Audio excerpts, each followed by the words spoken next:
Well, welcome to Talking Pints. The GB News pub is open. Now, there are two things I have to say. The first is, for those of you that say that I've cracked already, it is zero alcohol beer, I promise you, because I'm off for the month. I said I would be, and I will.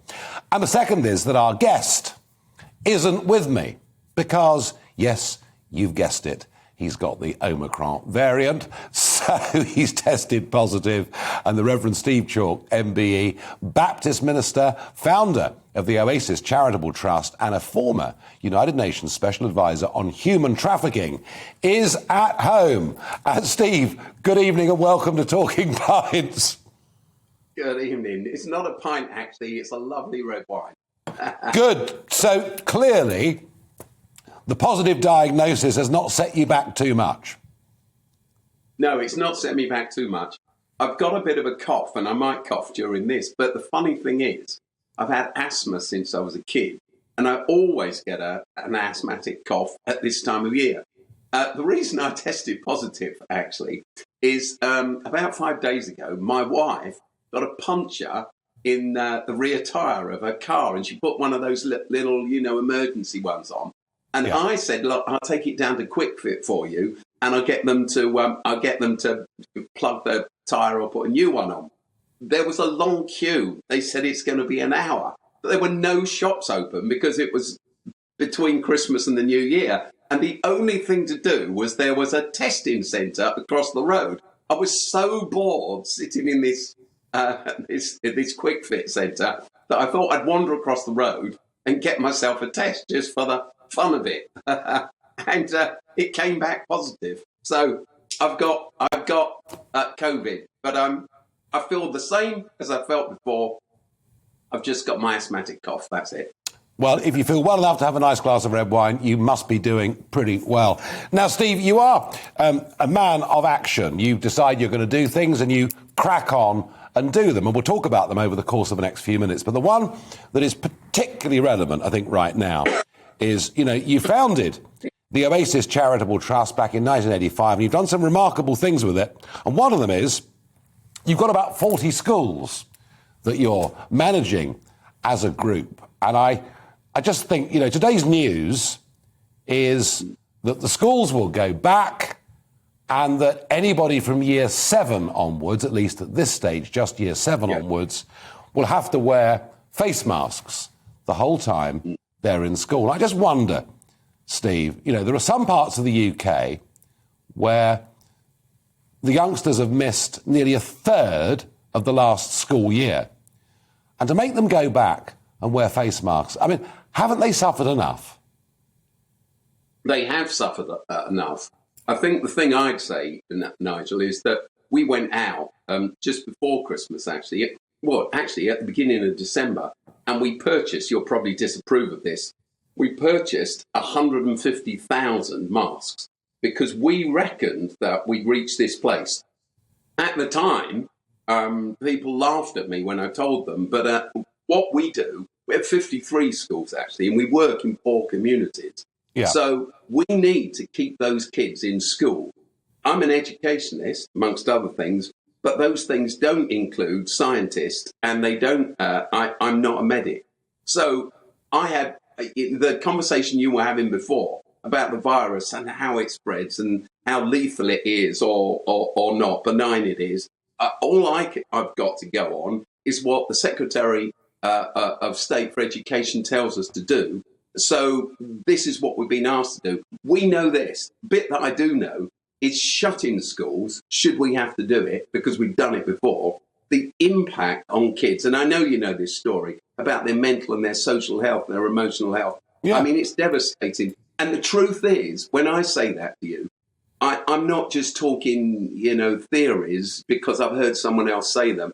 I can't even discuss the cases that I know of, but I believe that if I were to tell you some of the stories I know about some young people shut out of school and what's become of them, young people I know, some of your viewers would just weep.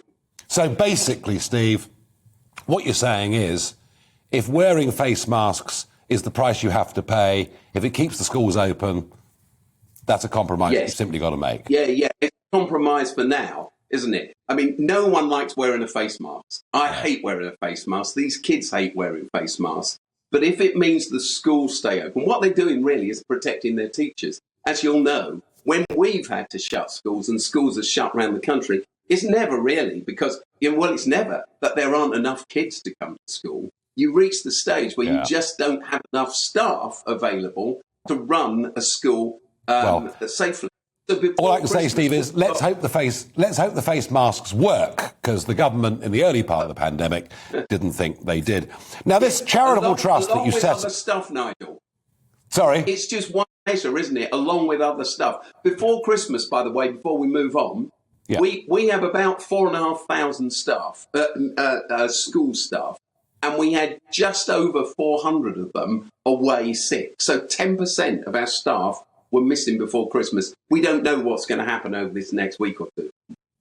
No, and that the same is applying to the railways, to the National Health Service, and we will find out more over the course of the next few days. Now, I said it earlier on that you're a man of action. You crack on and do things. I want you to share, as part of your work for the Oasis UK charity that you set up, please share with the audience your London Marathon story, because it's quite something. Well, it relates back to the schools, actually, because when academies were first established under Tony Blair's government, they were just secondary schools then. You couldn't have a primary school that became an academy, and they were all schools that were failing. We actually, by the way, were only interested in schools that were failing in poor areas. That's our mission, really. Yeah. And but back then, the law was that you had to raise £2 million to take on a failing school. Well, most of the people, there were only a few that got involved who did that, like Lord Harris, the Harris Academies and the Ark Academies. These were run by millionaires. But I am a Baptist minister and a youth worker. So I had no cash at all. So I found out that the Guinness World Book of Records for running a marathon anywhere in the world and getting sponsorship was £1 million. So I decided to run that, and I actually beat the world record. I got 1.25, 1.25 million. But Steve Redgrave, the rower, I didn't know him until then. He was going to run it and bowed out because he knew I was trying to get the record. And then he told me that next year he was going to run it and beat my record. And he did. He raised £1.75 million. And then he told me, there you go, Steve, that's settled. But of course, what it meant for me was it gave me another opportunity. So in the end, I raised almost £5 million we put into our schools to get them up and running. And I'm still the world record holder for the man who's raised the most money through a marathon. I think it's an absolutely fabulous story, Steve, and I love what you're trying to do with education in those poor areas. Really important.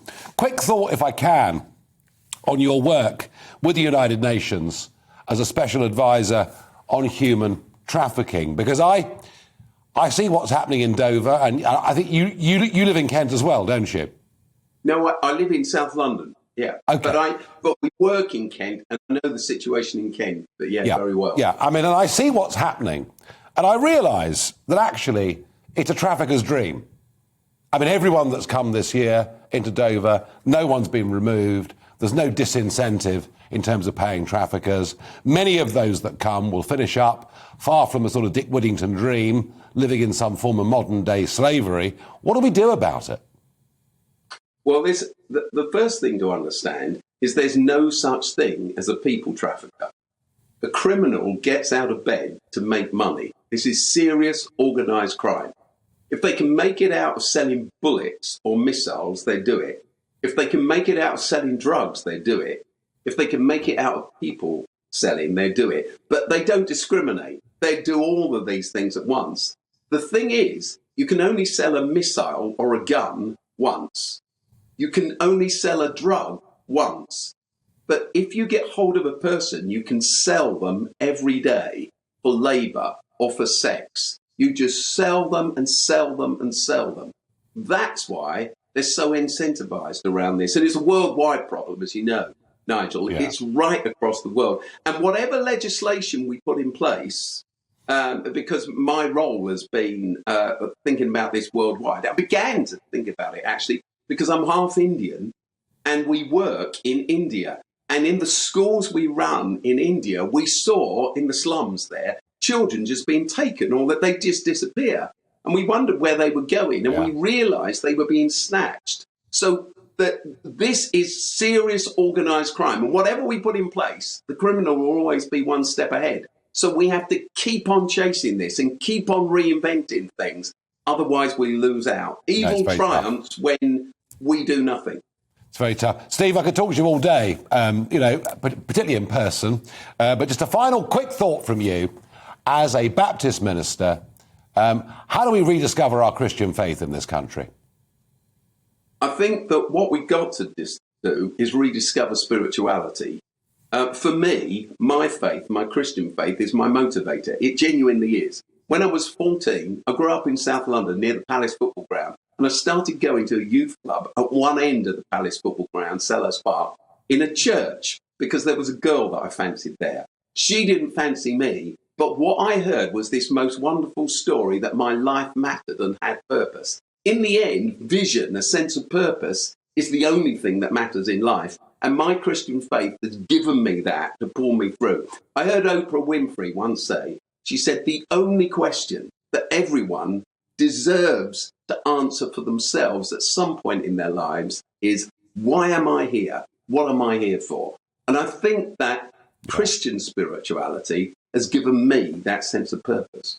Well, it's given you a great sense of purpose, and you've done a lot with it. And Steve Chalke, thank you for joining us here on GB News and joining me on Talking Pints. Thank you.